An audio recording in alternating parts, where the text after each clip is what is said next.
মাঠ জুড়ে কেবলই সাদা আর সাদা ফুলের সমাহার। দূর থেকে দেখলে মনে হবে সাদা চাদর বিছিয়ে দেয়া হয়েছে মাঠে। কাছে আসলে দেখা মিলবে সারি সারি পেঁয়াজের কদম। সাদা ফুলের বীজ কালো হওয়ায় এটাকে বলা হয় কালো সোনা।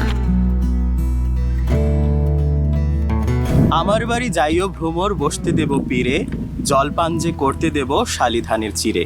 পল্লীকবি জসিমউদ্দিনের সেই নকশিকাঁথার মাঠে এখন ফলছে সোনার ফসল। ফরিদপুর জেলার বিস্তীর্ণ মাঠ জুড়ে দোল খাচ্ছে কালো সোনা খ্যাত পেঁয়াজের কদম। এবছর ফরিদপুর জেলায় রেকর্ড পরিমাণ জমিতে আবাদ হয়েছে পেঁয়াজ বীজ। আবহাওয়া অনুকূলে থাকায় ফলন বাম্পার হওয়ার প্রত্যাশা করছেন কৃষকরা। প্রায় 965 মেট্রিক টন পেঁয়াজ বীজ উৎপাদনের আশা করছেন কৃষক, যার বাজার মূল্য 400 কোটি টাকা। এবার যে বীজের গুণগত মান, যে ফলনে দেখা যাচ্ছে, এবার ফলনের ভাব ভালো। পেঁয়াজ বীজ উৎপাদনের অন্যতম জেলা ফরিদপুর। দেশের উৎপাদিত পেঁয়াজ বীজের সিংহভাগ বীজ উৎপাদন হয় এ জেলায়। বীজ উৎকৃষ্ট মানের হওয়ায় কৃষকদের কাছে এখানের বীজের চাহিদাও বেশি। চাহিদা বৃদ্ধি পাওয়ায় জেলায় প্রতি বছরই বাড়ছে পেঁয়াজ বীজ উৎপাদন।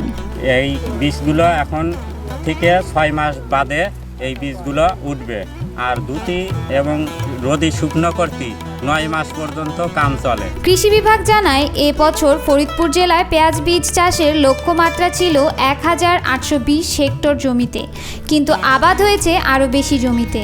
এতে সারা দেশের চাহিদা মিটবে বলে আশাবাদী কৃষক। অবৈধ পথে যদি বীজ বাংলাদেশে না আনা যায়, তো সারা বাংলাদেশে আমাদের এই ফরিদপুরের বীজ দিয়ে সারা বাংলাদেশ নিয়ন্ত্রণ করা যাবে।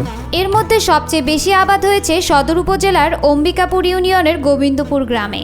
কালো সোনায় মাঠ ভরে থাকার সৌন্দর্য দেখতে প্রতিদিনই ভিড় করেন দূর দূরান্তের দর্শনার্থীরাও। জায়গাটা ভীষণ সুন্দর দেখতে, কেউ না আসলে বুঝতে পারবে না। আসলে দূর থেকে দেখতে যেমন সুন্দর, কাছ থেকে ফুলগুলা দেখতে অসম্ভব সুন্দর। পেঁয়াজের যে ফুল হয় এটা কখনো আগে দেখি নাই, তো এই প্রথম যে পেঁয়াজের ফুল হয় এটা দেখতে আসছি। এখানে প্রথমবার আসছি বলতে গেলে।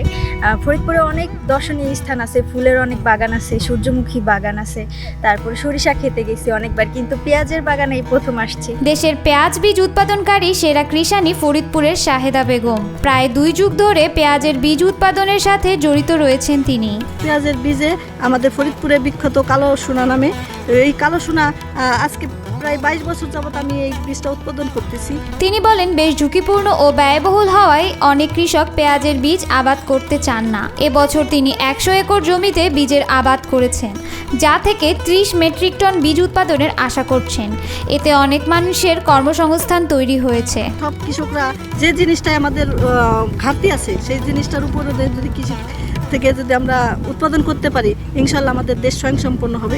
গোবিন্দপুরের শাহিদা বেগমের খামারে গিয়ে দেখা যায় অর্ধশতাধিক নারী পুরুষ পেঁয়াজ বীজের পরাগায়নে কাজ করছেন। আমি একটা কর্মসংস্থান করছি, সেখানে আমি শতাধিক লোককে কাজ দিতে পারতেছি। খামারে কাজ করা শ্রমিকরা জানান, বাগানে মৌমাছি না থাকায় ফুলের পরাগায়ন হচ্ছে না, তাই তারা হাতের সাহায্যে পরাগায়ন করছেন। এই ফুলটা আমরা নাড়তেছি, আগে যেমন মৌমাছি ছিল, আমরা এই পরাগায়নটা, এই ফুলটা লাগতাম না। আমরা এই ফুলটা হাত দিয়ে ধরতেছি, 14-15 দিন এই ফুলটা হাতান লাগবে। ফরিদপুর জেলা কৃষি বিভাগ জানায়, আবহাওয়া অনুকূলে থাকলে এ মৌসুমে বীজ উৎপাদনে গত বছরের রেকর্ড ছাড়িয়ে যাবে। আশা করছি যে এবছর আমাদের যে আবহাওয়া অনুকূল এখন পর্যন্ত আছে, আমাদের যে লক্ষ্যমাত্রা, এই লক্ষ্যমাত্রা আমরা অর্জন করতে সক্ষম হব, এবং আমরা আশা করছি যে আগামী 1 থেকে 1.5 মাসের মধ্যে এই পেঁয়াজের বীজ আমাদের কৃষকের ঘরে চলে আসবে। বাজারে পেঁয়াজ বীজ বিক্রি হয় চড়া দামে। গত বছর প্রকারভেদে প্রতি কেজি পেঁয়াজ বীজ বিক্রি হয়েছে 6 থেকে 7 হাজার টাকা করে।